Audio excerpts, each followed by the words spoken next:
By the time you get to Kentucky, you gotta... I still don't believe it. Really?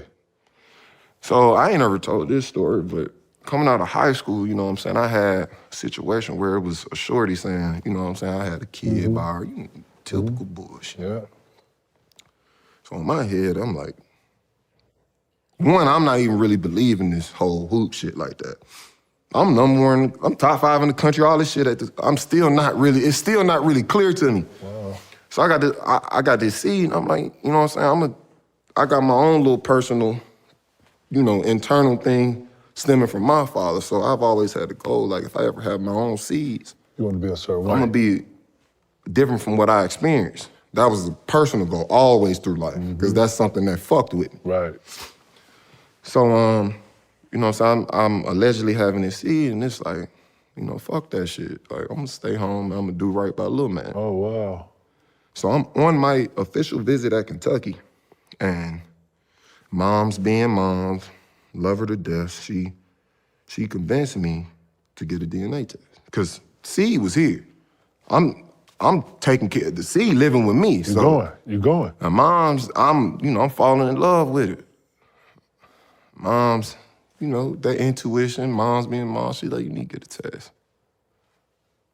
So as I'm walking through the doors of Kentucky, I swear to God, I die right now, I'm lying. I'm walking through the doors of Kentucky to go on my visit to meet Kyle. The doctor calls my mom's phone. My mom like, it's the doctor. She like, answer this real quick. Hello, like, come back like, yeah, it's not yours. Oh, wow. Damn, you supposed to go do the visit like this?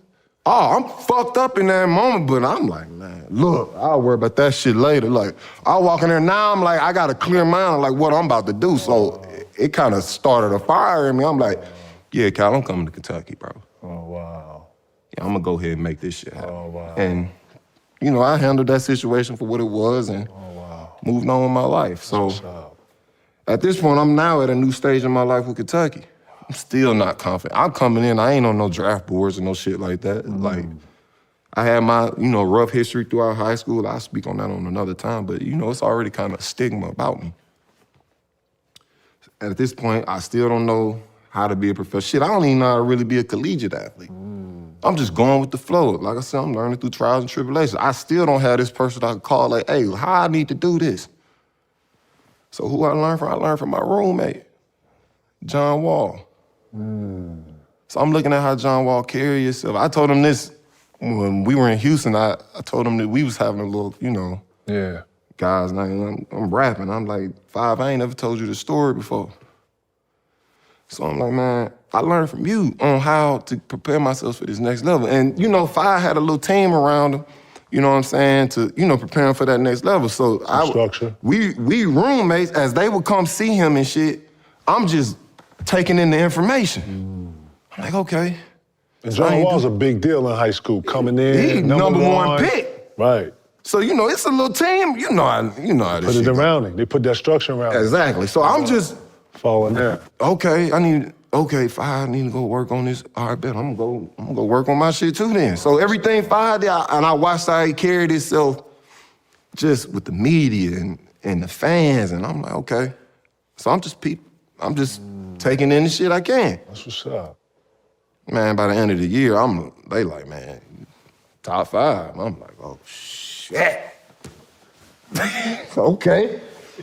So I'm like, shit. New money. Yeah, money. I'm thinking that, but I'm just like, bro, I don't even know if I'm ready. Like, they think I'm still not confident enough to be like, I'm ready. What was it? You just knew your flaws?